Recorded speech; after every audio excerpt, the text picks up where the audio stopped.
Good morning and welcome to CNG and LNG Fleet Facility Modifications 101. IMW has been manufacturing CNG non-loop compressors since 1984 and has been in business for the last 100 years. We are currently as well adding LNG to our product lineup in conjunction with a sister company, North Star, who has a 75% market share of LNG stations in the U.S. Our parent company, Clean Energy Fuels out of Los Angeles, owns and operates 450 CNG stations across the U.S. and 120 LNG stations, all remotely monitored from their network operations center in Los Angeles. This session qualifies for 1 hour of technical informal training for the professional engineers on the line. And for those of you who are gathered around a boardroom table, and there's more than one of you, please just send us your name, job title, company, and email address to webinars@imw.ca. And that goes for actually everybody, including those in groups, who wish the informal credits, and we'll send you back a proof of attendance that will be suitable for your technical informal credits. To join the discussion, generally most of you prefer using the messaging system. So during the session, you can raise your hand if you've got a question, and you can enter the question there in the standard messaging window on the right-hand side of your screen. Our main speaker is Mr. Stephe Yborra. Steve is the Director of Markets and Technology at NGV America. And joining us as a guest panelist and practical experience is Clean Energy's Director of Field Modification. And Rick brings to us all of the real-life, real space experience of actually modifying facilities as Clean Energy interacts with more and more major fleets who actually have to change their facilities in order to safely maintain their fleets. Upcoming webinars, we've got ongoing 3 or 4 of them right now. You'll find them on our website under imw.ca/cng-webinars. July the 24th, we've got renewable natural gas production, distribution, and sale. And we've got then on the September the 19th, we take a little break there in August for all of us. Why Go Natural Gas, the business case for natural gas in Canada, with Alicia Milner, president of CNGVA here in Canada, so Steve's counterpart up in the Great White North here. If you wish to contact us, you can go to the website and please feel free to enter any information you have. That's it. Without further ado, we're going to hand over to Stephe Yborra. Steve, I'm just going to give you control as the presenter now.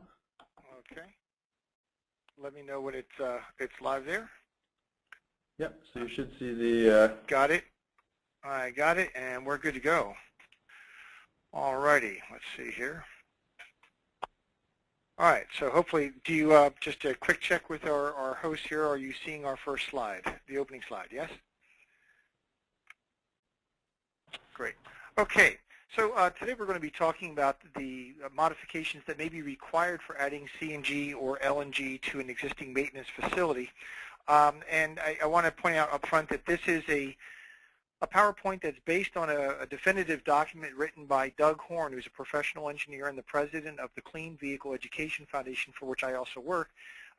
Doug has been involved in the codes and standards work for the entire natural gas vehicle for years, is considered one of the foremost authorities in this area, and he wrote a document that was published and that's available on our website at cleanvehicle.org. Right on the front page, you'll find a link to it. Again, I work for the Clean Vehicle Education Foundation as well as for NGV America, which is the U.S. trade organization for the natural gas vehicle business. All right, let's see if I can get the screen here to move. We seem to be having an issue with getting the screen to respond. Steve, just try clicking right in the middle of your presentation and then we'll do this again. We'll see what happens. Yeah. Okay, great. So today's agenda, we're going to first talk about what the problem is that's out there, which is any problem that you have is an opportunity, of course. We're also going to then look at the applicable codes and standards. We're going to be talking about model codes, of course. Codes in the local area and or at the state level can be modified and or adopted with various modifications. So we'll be talking broadly about the codes that are in place, the model codes that are available. Of course, your local code official will be involved and will have the final interpretation. But I think it's important to note what the intent and rationale and assumptions behind the code's development. And then what we'll do is kind of walk through how to assess some of the current activities in your facility and look at potential operational practices as well as design approaches that might be available to help you reduce modification requirements.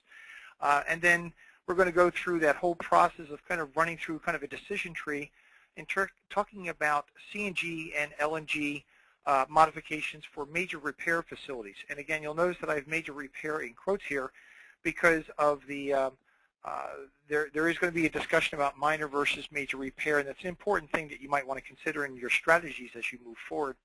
And then at the very end, we'll talk about some of the vehicle preparation best practices when servicing CNG or LNG vehicles in your maintenance facility. So let's jump right into it, defining the problem or the opportunity that's out there. Well, I'm sure we've all heard by now that the natural gas vehicle market is really accelerating very quickly. It's primarily been in the fleet sector, and a lot of that has been with return to base fleets or fleets that might be operating between one city and another, back and forth, point to point. And this has been great. And for most part, these have been fleets that have been coming back to a centralized service facility. But as you've heard more recently, there's been an awful lot of growth in the regional and long-haul trucking market. And the fueling operations are out there. We're getting a more ubiquitous fueling infrastructure. And what we really need to have is that capability for these fleets that are going to be all across our roads and not always necessarily close to home, to be able to have a broader capability in terms of CNG and LNG capable service garages. Now, that's led to the challenge that there's a lack of familiarity out there. Looking at the NGV technologies, this is still new to a lot of people. Certainly the applicable codes that might be appropriate for the facilities where this work is going to be done. And this is true with fleets, it's true with a lot of design consultants, and quite frankly with a lot of the code officials or other authorities having jurisdiction. So as we get into this discussion of codes, we're really going to be talking about codes that are actually performance documents. And there's a difference between a performance doc and a prescriptive document. For those of you who are not design engineers and or code officials, just to briefly review that, a performance document really tries to define or help you assess what's happening, what are the possible hazards that we're going to be running into, and then defines ways that you might mitigate those hazards. Rather than saying thou shalt do A, B, and C, it says here's what we want to avoid, here's the kinds of things that might be ways to approach that problem. So there's interpretation there. The challenge is, of course, with the diversity of facility designs and various kinds of constructions, flat roof, tilted roof, different construction methodologies, you get a lot of different variable interpretations. Throw into that the fact that we still have a few places where the codes, different codes sometimes seem to conflict, or the vagueness of the code seems to conflict. We have some outdated government guidance that was issued years ago for the transit industry where we first made great inroads, and we had some challenges a number of years back we'll talk about. It's outdated government guidance, but in some cases this may be the only experience that someone has had with NGVs. And if they rely on what they did back in, let's say, 1998 or 2001, they might not be aware of the fact that we've got more updated codes that have addressed this area more completely. And then, unfortunately, we have some vendor misinformation. And I'm not saying it's deliberate. I'm just saying that we've got a lot of different people are saying, well, this is what you have to do. And then, well, I read this on the Internet, or I saw this on Wikipedia, or this is what this manufacturer said. All this kind of gets together and exacerbates the confusion that's out there. And when you have confusion, and we're talking about the safety of the technicians and of the other occupants of the building, we're going to find that usually a code official is going to be more on the overcautious side, and this can potentially lead to overly expensive retrofits that go beyond what's necessary. As I said in front, opportunity, every problem is an opportunity. If we can get some knowledge or light on the subject, we can really avoid some of these costly errors, and we can facilitate a much wider adoption of NGVs more quickly. So I think it's important to understand that one of the main reasons for this discussion is that CNG and LNG are very different than liquid fuels. Just as a quick primer here, natural gas, of course, it varies around the country in composition, but it's primarily methane, typically in the high 80s, if not the mid to upper 90s in terms of percentage of methane.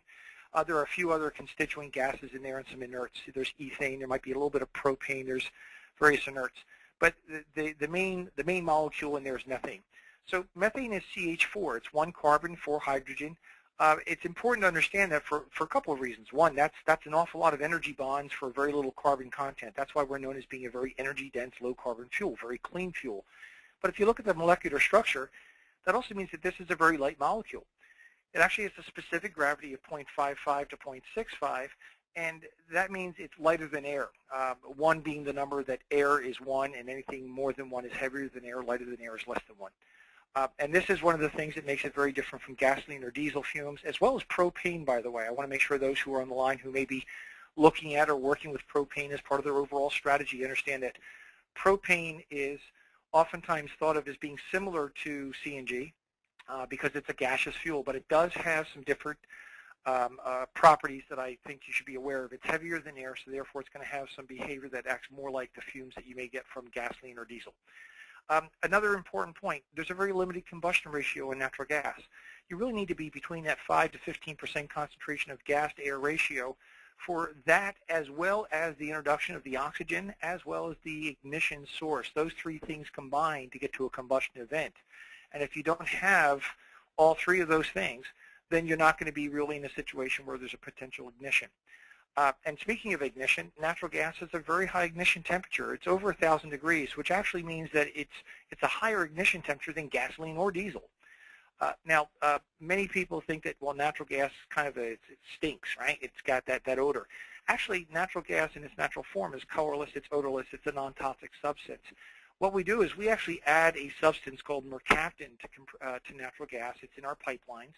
So gas that's coming to you through your local distribution companies is going to have this additive that makes it stink, so that if it ever does leak, that you'll sense that very quickly. And mercaptan, by the way, has a very, very low threshold for your olfactory senses to sense it. As a matter of fact, you'll smell the mercaptan in natural gas even at concentrations that are well below the flammability limits in terms of 1 to 5% of methane. So what we're talking about here is we have a smell that you'll notice or you'll perceive certainly sooner than it's at any point of where it could be getting towards that combustion ignition level. Now, in compressed natural gas, I'm sure that most of you who are on the line would know this, but we are storing natural gas on board vehicles at around 3,600 psi. Other parts of the world still use standards where there's 3,000 psi, but again, it's high pressure gas. Now, I want to make sure that people understand the difference here between compressed gas and natural gas when it comes to, compressed gas and liquefied natural gas when it comes to this issue of odorant. Liquefied natural gas is the same gas. It's the same gas that you're having delivered to your home through the local utility. It's for your water heater, your stove, or perhaps your industrial process. But what we've done is we've taken the temperature of that gas down cryogenically to negative 260 degrees approximately. And at that level, what happens is it changes phase. It goes to a liquid state. So what we have is a very high methane content, typically well in the upper 90s. But we now have this energy-dense, very, very cold fuel. And you need to understand a few things about the properties of this fuel. One is that 1 cubic foot of LNG equals about 600 cubic feet of natural gas at atmospheric pressure. And another thing to understand about it is that while you could possibly hold, and just theoretically think of this, have a milk jug, a gallon jug of milk, and you filled that up and you said, let's fill that with LNG. It would be a gallon, but it would only be 3.5 pounds versus about 8 or 9 pounds for most liquids like gasoline, diesel, water, whatever. So what you have is a fuel that's certainly much more dense than compressed natural gas and therefore taking up less space, but it's also light. And that's one of the reasons that we have that rough number of about 1.7 gallons of LNG equaling the same BTU content of diesel. But I explain this to you because of understanding the properties. Liquid LNG, liquefied natural gas, is not actually ignitable on its own. It's not until it actually absorbs some energy and starts to warm up. When it gets to about negative 155, somewhere in that range, that's when it actually changes back to a gaseous state and becomes a vapor, and once again is just like compressed natural gas or just natural gas on its own. It's lighter than air, and again, it floats up. So if there was a situation where for some reason you had LNG and it spilled and it was just a small amount, it would very quickly absorb energy, turn into a vapor phase, and then again act just like CNG and move its way up towards the ceiling, which is one of the main reasons we're discussing this today. Okay, so let's talk a little bit about the applicable codes to vehicle maintenance facilities. Now this is for all facilities, not just natural gas. You've got the International Code Council, and they've got the fire code, the mechanical code, the building codes. Most codes are actually reviewed about every 3 years, and then they're adopted.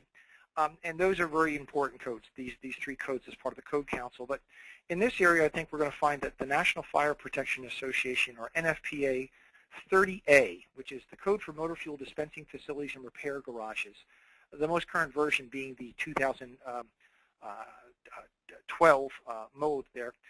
We're also going to be working with NFPA 52. It says 2010 on the screen. Actually, we have the latest now. It's 2013.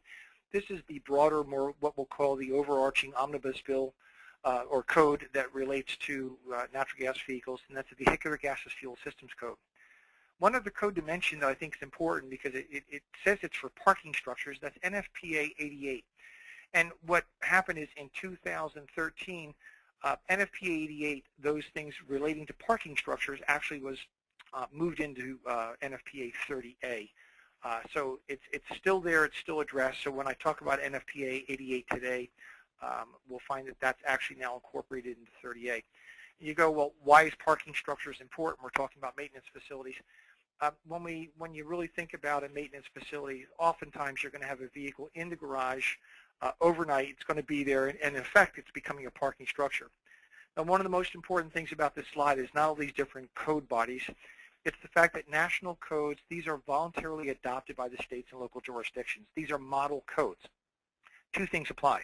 One is the local codes are not often the most recent versions of the model codes. They oftentimes can lag at least 1 version behind. So even though we have a 2013 NFPA 52, or we might have a 2012 building code, it's possible that your local code is still working off of the earlier version of the code. And the other most important thing here is that the local authority having jurisdiction, or the code official, they are the final decision-making authority, and they can enforce additional requirements if they need to. What we need to do then is think about how do we make sure that they are familiar with the codes, particularly if this is new to them. What was the code and intent or rationale behind that code, and then work together so that you can come up with something that addresses the potential hazards that could be there, that mitigates them, and puts in an engineering and an operations strategy that they feel comfortable with and can sign off on. So most of the CNG and LNG related codes developed in this area were done in the late 1990s, and this was based at the time on the perceived hazards of the experience of the people on the code committees. Now, we're going to talk first about CNG, and then we'll talk briefly about LNG. The primary concern with CNG, of course, is the unintended release in an enclosed space. And the reason for this concern was that, as you know, cylinders have pressure relief devices on them. And some of the early PRD designs that we had were either flawed or they were just improperly selected from other parts of industry. And what we had at the time was we had a number of occurrences of unintended venting of CNG cylinders, and a lot of these were transit applications. So you had a transit bus. This is an area where we had a whole lot of early experience. We were very successful in the transit industry. And what would happen is you know, folks would come in the morning and they'd found out that one of the cylinders had released its gas, that there had been an unintended release of the gas by the pressure relief device. Now, at that time, what they did is they developed some of the codes and said, well, let's assume that we have a 50% fudge factor here, safety factor. And they said, let's take the largest cylinders. We'll assume that's the amount of gas we have to deal with. And at the time, the U.S. Transit Association or agency, they issued a guidance that was tied to the funding for a lot of the bus garages. And they put out a facility guidance that was great for the time, but it went far behind what the current codes are. What's important to note is that the PRD standards were completely changed over that time frame, and we no longer use those kinds of designs, but unfortunately FTA guidance is still out there. So the point of that is that although FTA is only tied to transit agencies and the funding for them, it's important that you understand that if that was your only experience with it, it's good to get up on the latest codes and standards. Now, of course, with LNG, the primary concern is that we might have venting due to either two things: pressure buildup in that cryogenic vessel, and or a potential liquid release due to a puncture. Now, if you look at the design of an LNG tank, it's a vacuum-insulated double-walled vessel, and it has that ability to really hold that fluid, protect it from energy absorption. But there is always a little bit of energy that's going to get through, no matter how well you manufacture and or design that tank. And they're really designed for about a 15 to a maximum of 20 psig a day increase in energy gain. So what this means is that unless a vehicle is going to be in a shop for 6 or 7 days, you should have plenty of ability for the valve that's on that tank to experience some increase in pressure, which is natural, before it reaches I believe it's 237 pounds, at which point, or 235 pounds of pressure, at which point a small valve would, what we oftentimes refer to as burp off that little bit of gas pressure until it goes back down to about 205 pounds, rough number, it might be 207. So we have that possibility of a small amount of gas bumping out or burping out of an LNG tank if the tank has been sitting for a while. Now, there are a lot of different ways to reduce the pressure inside an LNG tank when you're going to bring it inside. One certainly is operating the vehicle, which is going to pull down that pressure. Again, this is not a major concern. We're just mentioning it here. And by the way, we've had no record of any LNG liquid spill in a maintenance facility due to a puncture. So again, these are the two primary concerns. Last but not least on this slide, and it's important, is we are in the midst of doing some empirical computer flow dynamics kind of research with the Department of Energy's national laboratories. Sandy has been doing some work where they have been modeling the behavior of natural gas at various levels of leakage to find out how that gas behaves, how it dissipates, how quickly it moves through that 5 to 15% range, and how quickly it basically dissipates into the airspace that's available to it. It's been very informative research, and it's going to help us with the empirical information we need to go back to the code bodies to further modify the codes now that we have a better sense, rather than just taking a guess at how gas might behave. So moving on here to this whole idea of evaluating your shop activities. The International Fuel Code and NFPA 30A, it's very important to note this, they exempt minor repair facilities from any code requirements specific to CNG and LNG. If you look at the International Fuel Code in Section 2211, it exempts garages that don't work on fuel systems and don't use open flames or welding from any additional requirements. Well, NFPA goes a little further. It actually exempts the garages that don't perform major engine overhauls, painting or body and fender work, or any repairs requiring the draining or work in the vehicle fuel tanks. And it goes even further, and it says minor repair and maintenance of things like lubrication, oil changes, perhaps tire rotations, things that are just part of the normal maintenance that really have nothing to do with the CNG system. This is all considered minor repair work, minor maintenance. So if you have that ability to have minor repair facilities exempted, then you might want to look at how you can modify your behavior to try to reduce costly modifications. And one idea is to segregate a separate bay. We'll talk about what the requirements could be for that, but to have a separate bay or an additional bay added onto your facility where you could say, that's where I'm going to do that major work with my CNG vehicles. I'm going to just work on primarily using a space where I'm doing oil changes and tire rotations. If it's minor repair, that's a garage you don't need to make all these major repair changes to. So let's just assume you have a garage that's got 5 bays. Perhaps you're going to add on 2 at the end, or if you had 7, you could do some sort of partition. If you have the ability to try to control where you do certain kinds of work, you can affect how much of the garage and what kinds of modifications need to be made. That's the main point here, all right? So moving on, next slide here, we're talking about, here's all the various codes that I mentioned earlier and the various sections that are referenced there. And we're dealing with ventilation in pits, which is not of great importance to us, but if you're a facility maintenance facility, You are certainly familiar with the concerns about the pits that might be underneath vehicles and the fact that some things that are heavier than air, those fumes would then go down into that space where you have workers. So that's one of the reasons that you have a lot of addressing of ventilation in pits. Natural gas, you don't hear a lot about that because the gas goes up. It doesn't float down. We're going to talk a little bit about gas detection systems and what kinds and whether or not they're even required. We'll talk about sources of ignition, both hot surfaces and electrical. And then there's some maintenance and preparation of vehicles for maintenance facilities that's addressed in the International Fuel Code, as well as some recent additions to NFPA 52 in 2010 and 13, talking about the maintenance and decommissioning of the vessels themselves. So what we're going to do now is kind of quickly walk through this flow chart here. It looks complicated, but it's really not. And the idea behind this is to make sure that we're not jumping to decisions about, oh, let's change these lights, let's move that electrical, let's do all these various things to our building without actually just stepping through and saying, hey, first things first, let's address one thing at a time and then move on to the next area. So let's walk our way through that.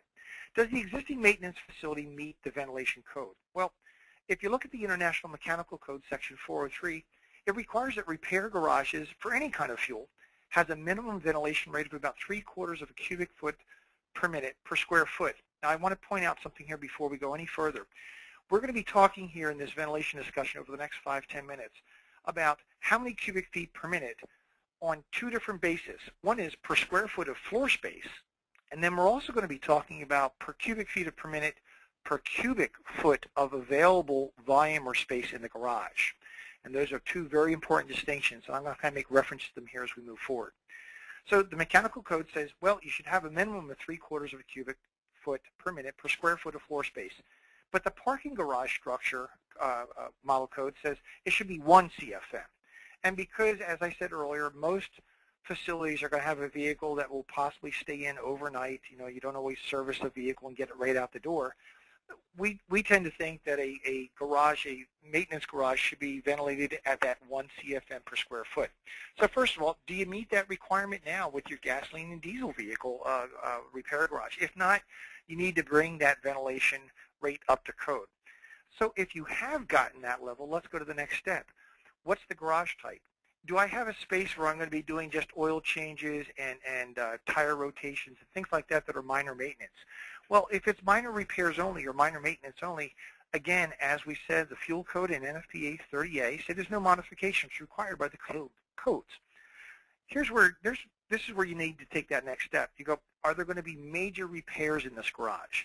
And at this point, we're going to split the discussion into two halves. On the right-hand side, we're going to talk about CNG, and then we're going to come back and talk LNG.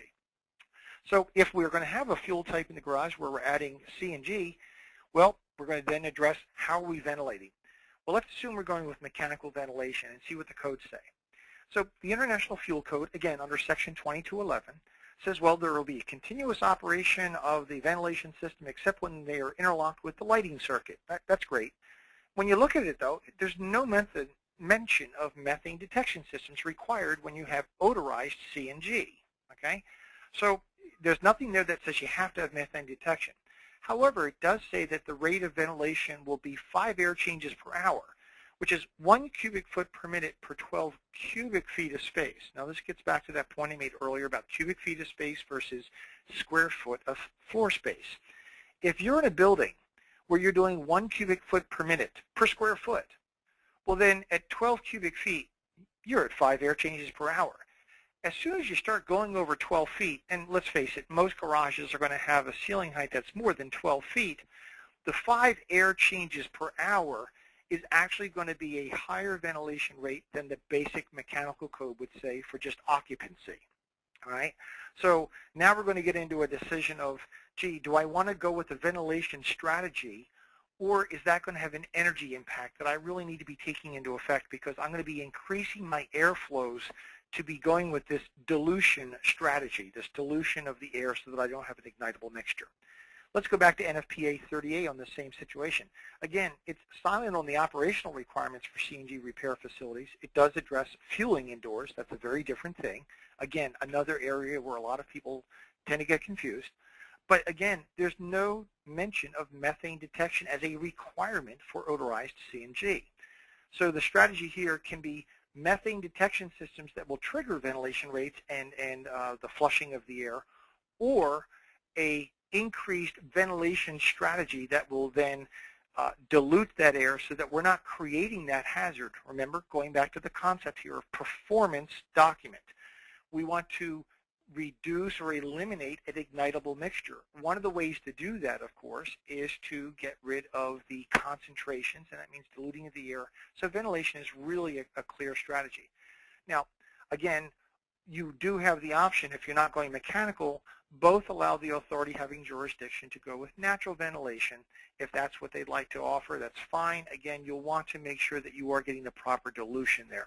Now, neither one of these, by the way, mentions anything about CNG-specific rates of ventilation for pits.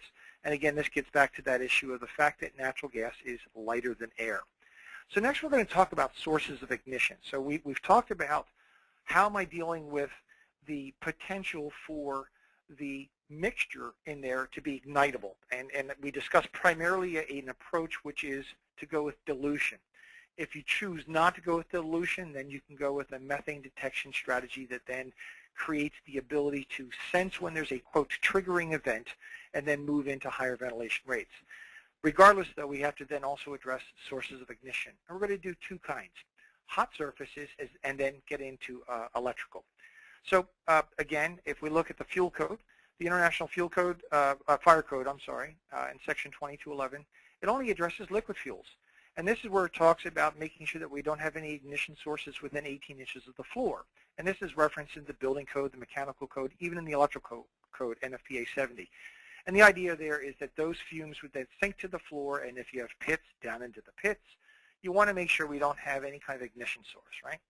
Well, NFPA 30A in Chapter 7 really does address this. It says it requires the elimination of open flames and or any surfaces with temperatures above 750 degrees. And for most folks, that means we need to get rid of the infrared heaters and direct fired heaters. So this typically means that you're going to want to use indirect heating systems with ductwork. So if you have those kinds of surfaces and you're going to be in an area where there's major repairs being done and you're introducing a CNG vehicle, or later as we'll see an LNG vehicle, we definitely want to remove those sources. Now, we've had people say, well, gee, what if I just move that infrared heater down from the ceiling out of the 18 inches? See, now you're starting to confuse apples and oranges. You know, who's to say where that gas release will be? At what point will that gas, as it starts to travel up and dissipate out, might it possibly get to that 5 to 15% ignition range and then suddenly come in contact with a radiant heater? So it's not a matter of where you put that radiant heater. It's a matter of eliminating that surface temperature and or that open flame. So that's a question that often comes up there. Okay, so now we're going to talk about another source of ignition, which is electrical. Again, if we go back to the Fire Code, Section 2211, well, there's no specific reference to CNG or LNG. But once again, NFPA 30A, which is really written to address this, Chapter 8, says areas within 18 inches of the ceiling are considered Class 1 Division 2, and then underlined, unless that area has at least 4 air changes. Now, if you think about this, you go, wait a minute. We just talked about the fact that I'm going to have 5 air changes in my facility. If I have 5 air changes in my facility, doesn't that mean that I have 4 air changes up there in the 18-inch zone? And the fact is, maybe not. The authority having jurisdiction is really going to have to evaluate if the roof type, the various construction methodology, allows for an effective ventilation of 4 air changes up there in that space. Okay? Let's take a look at this diagram here real quick. You see a sloped ceiling. If you don't have ventilation that's specifically directed at that upper pocket in that eave, you could possibly have a concentration there where we're not getting that dilution of the air. Or perhaps you have a building that is using a T-beam kind of a structure. Again, if you're not flushing that area with the appropriate amount of air in terms of ventilation strategies, venting strategies, creating the right kinds of inventories of air movement and drafting, you could possibly have pockets that are actually not meeting the effect of 4 air changes. And it says if you're not meeting 4 air changes, then this area in the 18-inch zone of the ceiling is Class 1 Div 2, which means that you're either going to have to put in that kind of more expensive, heavy-duty Class 1 Div 2 electrical device, or move those devices out of the 18-inch ceiling zone. And that's where you run into some of these things where you hear about people moving down their lighting, moving down their fans. Again, don't automatically assume that that's what you need to do. Think about the ventilation dilution strategies, perhaps changes you can make to your ventilation system to increase the flushing of that air in that space so that you're achieving the 4 air changes per hour. Let's switch to the other side of this flow chart now and go to LNG. Again, it's going to be very, very similar. Okay? If you have LNG and or LNG and CNG, we're going to once again address ventilation first. Well, it's very much the same as CNG, but there's a couple of small changes here that are very important to note. One is that the International Fire Code says you're going to have continuous operation of the ventilation system at 5 air changes, except when it's interlocked with the gas detection system. Okay? So your methane detection system here is going to be an absolute requirement. Remember, we talked about this earlier. LNG, because of its process, drops out the mercaptan. So the occupants are not going to be aware of the potential natural gas that might be leaking someplace because they're not going to smell it. They're not going to have that olfactory sense that picks up the mercaptan. So that's the reason we talk about methane detection being an absolute requirement with LNG. And NFPA 30A, again, Chapter 7, says you have to interlock the ventilation system and the methane detection system. Now, once again, the codes do allow the local authority to allow natural ventilation. But regardless of the ventilation strategy, LNG definitely requires that you have a methane detection system. CNG allows you the option of going with the ventilation dilution strategy. You just have to think about what the overall impact is of the cost of that system versus a ventilation strategy that has a higher operational cost because of treating of so much more outside air, assuming that you're a higher than 12-foot ceiling. All right, so once we get past that ventilation, the flow chart here's the very same one for LNG. We talk about elimination of those open flames and surfaces that are over 750 degrees. And the reason that this is the same is getting back to our first discussion of LNG properties. Remember, although LNG is a liquid, it very quickly is going to absorb energy as soon as it gets out of that cryogenic tank. So let's just say there's a drip or something that somehow squirts or leaks. That's almost immediately going to turn into a vapor, at which point it's just like CNG. It starts to migrate up towards the ceiling and dissipate out into the open air until it meets a stasis or balance of those molecules in the air. All right, so regardless of the ventilation strategies, I think it's important that we talk about other things that you can be doing. And one is to inspect and prepare your natural gas vehicle before it comes into that facility. Now, the International Fire Code, again, Section 2211, talks about isolating the fuel container from the rest of the system. For most vehicles, you're going to find a quarter-turn valve somewhere in the control system, the control panel. And like any vehicle, if you're smelling natural gas, or if you were working with a gasoline vehicle, if you smelled or saw dripping fuel, it's important that you're inspecting for leakage. And there's various ways to go about that, but that should be part of your trigger mechanism in terms of just smart thinking about bringing any vehicle with fuel inside a facility. Now, in NFPA 30A, there's really no mention of this. However, it's a recommended practice that a lot of people will take their natural gas vehicle, they will drive it into the shop, and as soon as they drive it into the shop, they'll then turn off that fuel source so that little bit of fuel that might be in the lines between the fuel system and the up front, the engine compartment where the regulator is and dropping down into those various fuel rails, that you'll actually be dropping the fuel that's in there, dropping that pressure, which is to, again, try to use up as much of that fuel as possible. So we see a lot of people do that where they will bring a vehicle in, even if they're just going to change the oil, they'll bring the vehicle in, and then what they'll do is they'll shut off the valve and run the engine, and in just a few seconds it'll drain the fuel out of the line and it'll basically conk out. All right. Now, another thing is talking about maintenance and decommissioning of the fuel containers. CNG cylinders have specific end of useful life dates. Again, this is peripherally related to our discussion today, but I thought it was really important.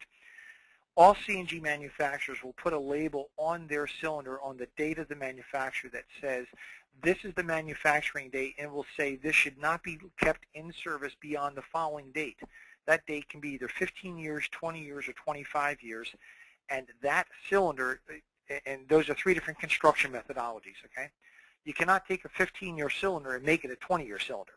When it's manufactured, that's the useful life, and it's been tested for so many cycles. all the various things that go into the construction of that cylinder.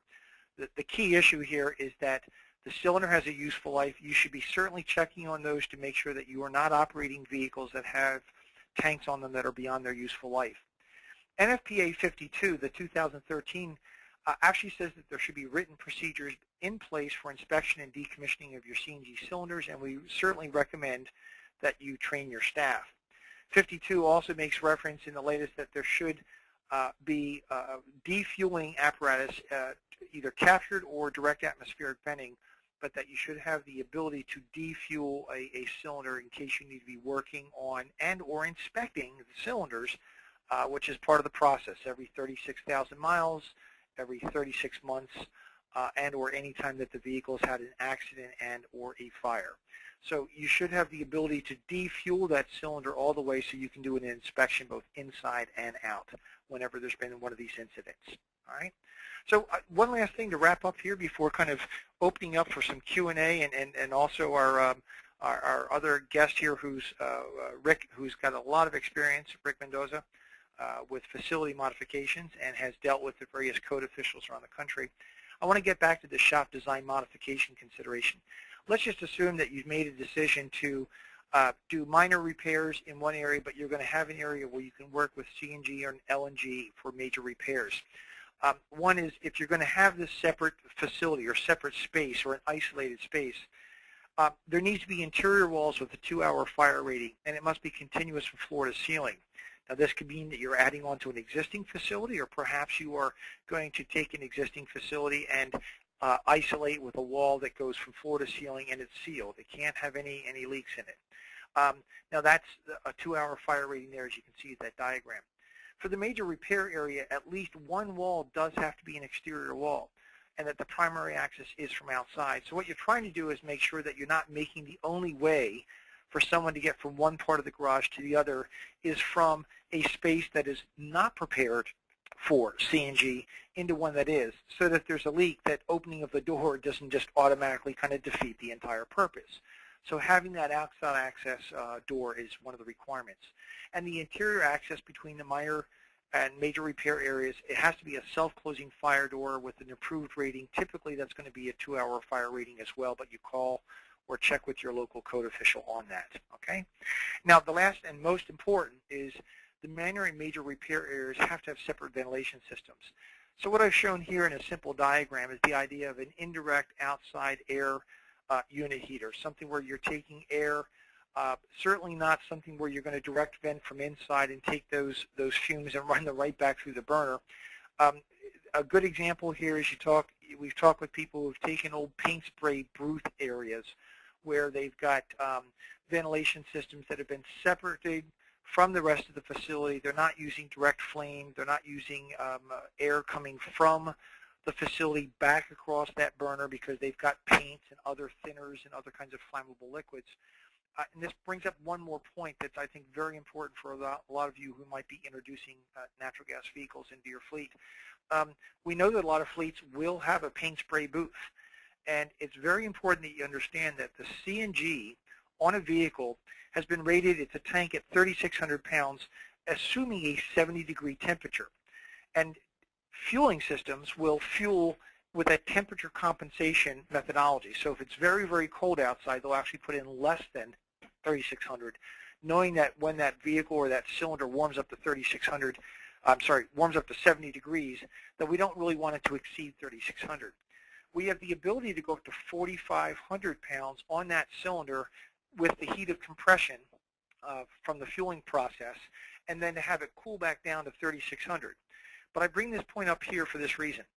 You don't want to be in a situation where you're bringing a CNG vehicle into a paint spray booth, doing various repairs, and then even though you haven't touched the CNG system, say, well, let's turn on the lights and let's do the baking of that paint. You have to think about what you're doing. You are creating a situation which is abnormal. It's going to be certainly more than atmospheric conditions.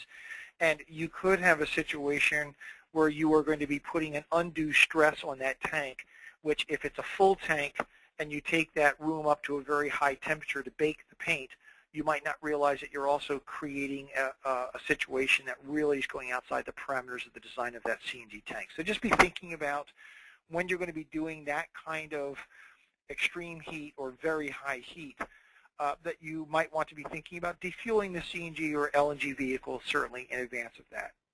So with that, I'm going to just move on to a summary here. One is the current guidance is vague. There's a lot of myths out there about what's required. People talk about explosion-proof lighting, explosion-proof switches. They oftentimes confuse the design of an indoor fueling facility from an indoor maintenance facility. Remember that the guidance is performance-based. It's based on assessing risks and modifying accordingly. Modifications are only required if you're going to be in a major repair area. Think about how you might modify your behavior so that you can reduce the amount of area or of the building that needs to be modified. And when you are looking at those places where you're going to be doing major repair work and introducing a CNG or LNG vehicle, think about how you can approach that process. Again, performance-based, ventilation levels. Think about properly designing ventilation, maybe modifying existing ductwork, creating ventories and drafts that are going to get you good dilution of the air so that you are eliminating the ignitable mixture. Remember the very first slide we had talked about the gas, the qualities. It's not just the gas, it's the right mixture of the gas and air, and it's also the introduction of the ignition source. We've got to eliminate those sources, get rid of the hot surfaces. That means no radiant heat, or certainly no radiant heat that's above 750 degrees, which is most radiant heaters, but not all. And certainly all open flames. So a lot of those very popular unit heaters that you have in garages, they got to go if you're going to have CNG vehicles there. And modification of the electric within the 18 inches of the ceiling is only required if the air change level, 4 air changes per hour, is not achieved. Be thinking about how you can achieve that dilution rate to avoid that need to move everything down. Now, methane detectors are not automatically needed for CNG, but it's a very effective approach to, or another approach if you choose not to just dilute the air, but to say we're going to operate at a standard operating mechanical ventilation rate of 1 CFM per square foot of floor space. We will use methane detectors. We will then trip a higher ventilation and purge strategy, at which case I think Rick can certainly voice in here when I'm done with this slide on this. There's a number of different systems out there that go through various stages of first detecting, giving you audible, then maybe audible and visible alarms, maybe turning off other electrical systems, keying in and kicking into a higher gear ventilation, things like that. Remember that if you are going to work with LNG, it's a non-odorized gas, you definitely will have methane detection systems. And it's not necessary to install explosion-proof switches and electrical sockets and everything in the entire location. Don't confuse indoor fueling with indoor maintenance facilities. So with that, I know it was an awful lot there to cover, but I wanted to kind of run through. There's more information in the document, and remember your local code body has the ability to modify or require other changes. Understand that not all jurisdictions adopt the model codes verbatim. Sometimes they will make changes or they will eliminate certain chapters or sub-chapters and write their own versions. So be aware of that and make sure that you're working with your code official, with your local gas company to inform them of the intent so that you can come up with a reasonable approach both in design as well as in your operational strategies to achieve the goal of a safe maintenance facility and shop. And with that, I'll turn it back to you, Dave, as well as to my cohort, Rick Mendoza. Great. Thank you very much, Steve.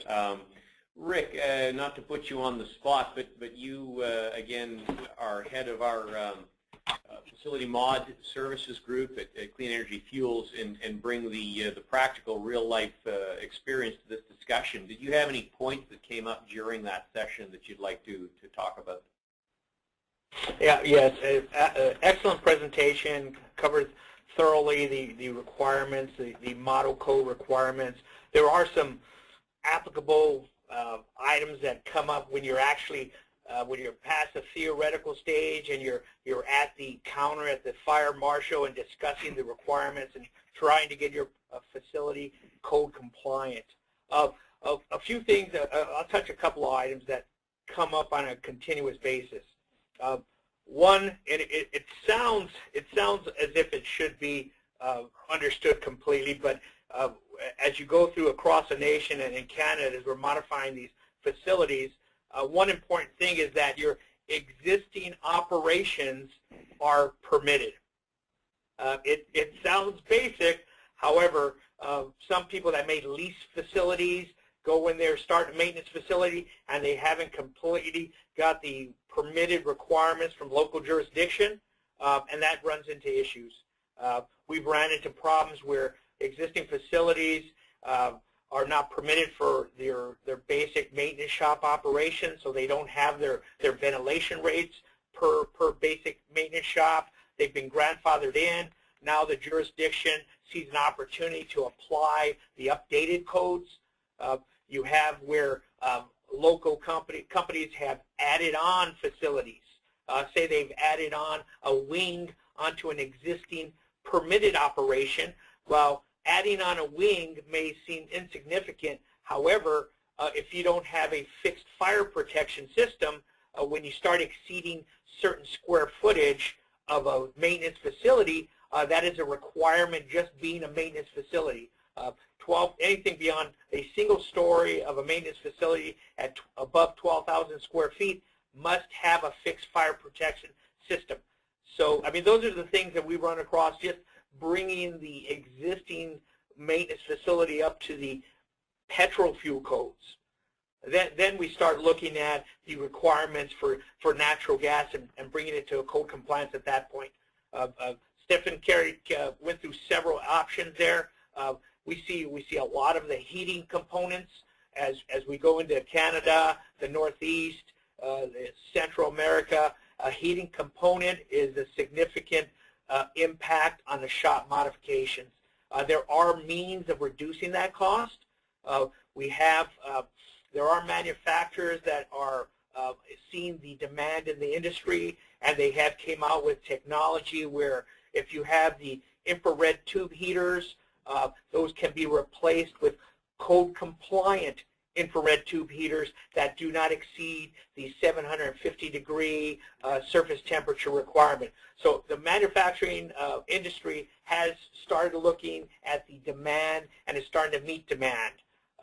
So the heating component has hit significantly on shops. If you have an air handling unit, right? If we're handling an air handling unit at a facility, as Stephen mentioned, you cannot recirculate air in that facility if you're extracting air and blowing it across an open furnace heating system. Well, that doesn't mean you have to replace that system. What you can do is convert that air handling unit so it's 100% outside air. So in other words, there's no recirculation. You're pulling in from 100% outside air. It heats the air across the furnace section and blows it into the facility. So there's means at which there are, you look at each facility and look at the existing components in that facility, and you design the requirements to meet the code for each specific facility. That's great, Rick. I've got a bunch of questions popping up here, folks, and we'll try to share these and have Rick and Steve respond to them. We've got one here from Jeff. Can you comment on major repair of defueled vehicles? Are NGV facility codes applicable? Rick, I'll take a whack at this first. This question does Sure. come up. If you're defueling that vehicle and you are removing, it's important to really define defueling.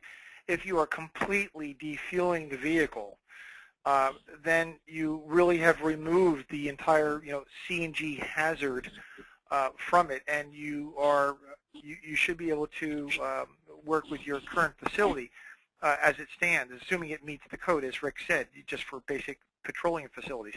The challenge is that defueling a cylinder, as many people will know, is you can actually, quote, run out of fuel but still have maybe 250 to 300 pounds pressure in a cylinder, because... Stephen, did we lose you? No, I'm still here. Still here. James, are you there? Can you hear me? Yeah. Yeah, you're on the line, Rick. Okay, This is Steve. Are you hearing me? Yeah, absolutely. Yeah, you're fine. Yes, Terry, yeah. I know what happened. Thanks. Okay, I think there may have been just a real quick accidental muting. So just getting back to that point very quickly is that CNG cylinders are not necessarily empty when a vehicle says, hey, it's run out of gas. It's possible that there is a residual low couple hundred pounds of pressure still in a cylinder, and that what has happened is that the engine has said that it's sensed that it's out of fuel because the amount of gas is not enough to necessarily get past the regulator at the proper pressures and have the various drops across the system that's on board. So when you think about, quote, a defueled CNG vehicle, you really need to think about it how it's completely defueled and purged. Otherwise, you could still have a couple hundred pounds of gas in that cylinder, and I don't think that would meet the requirement of a, quote, defueled CNG vehicle. Rick, you want to add to that? Okay, great. yeah, just a touch. Understanding, we've handled the customers come to us and say, can we defuel and then pull into the shop? And I agree wholeheartedly, exactly what Steve says. Yes, you can. What customers don't realize is there's a specific appliance that that is designed that you have for defueling. You have to check with your local jurisdiction to ensure that you can vent it to the atmosphere, the natural gas, and also consider that it may take 10 to 12 hours to defuel a fuel vehicle. So, I mean, it's not something that you're going to just open the valve and stand back and allow it blowing off. It doesn't happen that way. You have to have a defueling component that is structurally sound and designed specifically to defuel.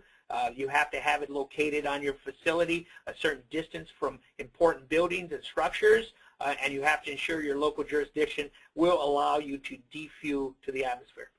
Right. Great. A question from David. Are floor drains required to be blocked off in garages with LNG? Steve, I'll jump in on this one. There's a requirement because of the puddling for LNG prior to the flashing component of it turning into a vapor then a gas. Code has required that the floor drains, that you not allow the liquid LNG to leave the site. So you have to in some way block, if you have drainage going to the local storm drain system automatically, you have to have some means of blocking automatically, or when you bring in what we've done in shops, that you install a valving system that when you bring in an LNG vehicle, you're closing that valve under an operational requirement such that liquid LNG could not, if leaked, could not leave the shop in any fashion, in any kind of drainage system. Okay. Troy asks, how do you deal with welding in a CNG shop? There's two pieces on this, Rick, if you want to jump in on as well. The first is that the question has come up oftentimes, well, I do all sorts of work, including welding in my shop. If I just don't do that on my CNG vehicle, is that considered minor maintenance? And the intent of the code is that the case is no. We've seen some code officials say that if you have a separate area for major work on your CNG vehicle and you're going to do that work in that separate isolated bay, that you can then still do major repair on other vehicles as long as you're not doing it on, and major repair including welding, as long as you're not doing it on your CNG vehicles. But the code as it's written says that you don't define the garage based on the vehicle, you define the garage based on the work. So if there's going to be welding and other major repair work, that truly is still considered to be a major repair garage, even if you operationally have decided to make your CNG vehicles have their major work done in another area. Okay. Rick, I think let Rick answer the issue of whether or not when you go to work on a CNG vehicle and you're welding, I think then there's probably additional concerns about what you're doing, because you are actually engaging a vehicle with the welder and you have this fuel on board. Right. I'll just one quick comment is we like to reference NFPA 51B, which is the standard for fire prevention during welding and cutting. And they have a recommended offset that we like to recommend to customers. There's a 35-foot offset. We like to have customers create a welding area, and that if you're welding on a CNG vehicle safely, not an issue, we like to have a 35-foot offset from the nearest CNG vehicle that you're not welding on. And we use the NFPA 51B as a recommendation for that. Right. Okay. And that would be true for any other vehicle in the shop too. I mean, you shouldn't be welding next to a diesel vehicle that's fueled. You shouldn't be welding 10 feet from that bin that you're throwing your gasoline rags into. I mean, you know, that's what NF51B will also address. Right. Okay. Next question. Would you recommend methane detectors in indoor CNG vehicle parking garages irrespective of ventilation rates? Well, for parking garages, there is no methane detection required for just a parking garage. We see this happen a lot where people are putting in methane detection. It's only required by code. It's only required for the LNG vehicles. An old practice from years ago is that there were CNG methane detection systems put in parking garages for CNG vehicles, but that's back in the late 1990s when we had a previously and now defunct PRD valve design that's no longer used, where we had these false releases, unintended consequences. But it's not actually a requirement for a parking garage to have a CNG methane detection system. With that said, I would certainly recommend that anybody that's working with natural gas vehicles make sure that your fueling operation is temperature compensated. Just to take 30 seconds on this, if you have a situation like we did this year where there's extreme cold and you have vehicles that are being fueled, let's say at an outdoor fueling post overnight time fill, and it's not temperature compensated, if you're putting 3,600 pounds into a brand new vehicle even, it doesn't matter how old the vehicle is, you're 3,600 pounds and it's 7 degrees outside. You take that 3,600 pound cylinder and you bring it into a garage, which is at 67 degrees, 68 degrees, whatever. At some point, the temperature is going to increase and the pressure in that tank is going to possibly get beyond the relief valve that is there to to protect you. So we would certainly just advise and think about that if you're going to be parking vehicles indoors after fueling them outdoors in cold weather, and if you're not temperature compensating. That should already be taken care of with the station, but the reality is we still have some vehicles that are being fueled at time fill posts without temperature compensation. Okay, and I think... Can I mention, I'd like to make a quick statement on that also. We look at each customer and decide on and look at their operations. Steve mentioned, are they fueling and then parking? A lot of transit agencies bring in their buses, wash, fuel, park indoors. So we look at each operation and decide what would be the best design, and at times we've recommended inside the parking structure have gas detection, just as kind of a little belts and suspenders. You have your ventilation rate continuously running during normal working hours, and that gas detection would turn on that ventilation rate after hours if there was a potential gas event. Yeah, that's a good belts and suspenders approach, definitely. Yeah. And there is an emphasis point from an industry authority here, and I think you touched on it, but I'll just repeat it. Make sure they realize that defueling is not something you want to do every day. It takes time and creates its own hazards, and I think you did cover that, Steve, but it's worth re-emphasizing, I think. Absolutely, and because all different valves work different ways, defueling of cylinders is it's something that has it can be dangerous. There are tools and procedures. Each manufacturer has their own approaches to that, and there have been some casualties in the last couple of years where people have had cylinders that for one reason or another had to be defueled, and they didn't do it properly, and they ended up suffering the consequences of the concussion of large amounts of compressed gas escaping very quickly. Okay. That's a dangerous situation. Next question, if NFPA 88 is going to be applied to the repair garage, do all the requirements of NFP 88 need to apply? For example, means of egress, construction, fire protection. Rick, I'll punt that one to you. I think NFPA 88 is only in 30A as it references ventilation rates. Right, exactly. It references. We look at NFPA 88 as when we apply it out in the industry as a standalone document. NFPA 30A references NFPA 88A actually, and we use that as for a standalone document and not using the ingress or egress. All we're looking at is for the ventilation rates as a parking structure. Yes, exactly. We concretely could concur with you on that. Terrific. Well, we're at 10:09. There's a few questions left, but I think we've covered most of them. Just to clarify, this presentation will be edited and available online at imw.ca for review. And again, I'd like to thank our speaker, Stephe Yborra, for his presentation, and our guest speaker, Rick Mendoza, for his contributions. And just one last question from my point. This is a relatively new field, I think. Rick, you're probably one of the authorities in it in North America. But to both of you, where does a company locate a consultant who can help them, guide them through this retrofit process? Well, of course, clean energy.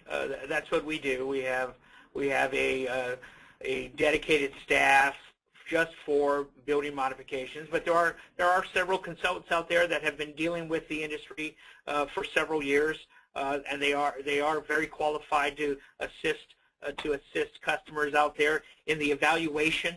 What we here at Clean Energy, we created a process only because you have customers in different phases of their understanding or rather their implementation of the natural gas. You have some that are investigating, so we provide facility assessments to tell them what it would take for their facility to come up to code compliance. You also have customers that we've got vehicles coming, we've got to do our shop, and we just simply provide them with a design construct proposal. But there are other qualified firms out there across the nation that can provide those services also. But of course, Clean Energy is well apt. As you mentioned, we've been doing it. I've personally been doing it for probably about 15 years here, dealing with the alternative fuels industry. And for Clean Vehicle standpoint, Clean Vehicle Education Foundation, as I said, Doug Horn, which is the author of the paper that is the basis for this PowerPoint, which this PowerPoint is really just at the higher levels. Doug gets into quite a bit of detail. Doug is one of the people who was on the original forming committees of NFPA 52 and NFPA 30A, and is very, very familiar with it. We are working with our members, including Clean Energy, as well as some of our design consulting firms that are members of ours, to make sure that this is consistently presented across the industry, because as you mentioned, Dave, even those who are knowledgeable in other areas of CNG, there is some confusion out there, and we will be glad to point to those folks who we know from working with them have exhibited an understanding, a knowledge, and experience with it. We have a number of members, and certainly internally with the services of companies like Clean Energy, who provide this as part of the overall service of what they bring for their clients. Terrific. Well, gentlemen, thank you very much. I'm just going to run through a quick wrap-up here. Again, for those who are professional engineers and wish to take advantage of this being a 1-hour technical informal hour, please send your name, job title, company, and email to webinars@imw.ca. And if you're gathered around a boardroom table, just if somebody could act as the scribe and do it for everybody, that would be tremendous, and we'll get you back your confirmation. And upcoming webinars, again, we've got the renewable natural gas production, distribution, and sale from Clean Energy Renewable Fuels. That's the Clean Energy group that deals in biogas and other sources. And then Why Go Natural Gas, the business case for natural gas in Canada, with Stephe Yborra's Canadian counterpart up in the Great White North. So please join us for those, and you can sign up on our website. And again, if you wish additional information, just go to the contact section of the imw.ca website and send us a request. We will have these posted. They will be edited, posted, and ready for your use probably within the next 2-3 weeks. And I just want to thank everybody. We've had remarkable patience on everybody's side here. Probably 90% of you have stayed to the overtime. We appreciate it, and certainly appreciate our two speakers. Thank you very much. Thank you, Dave, and thank you, Rick. Thank you, Steve, and thank you, Dave.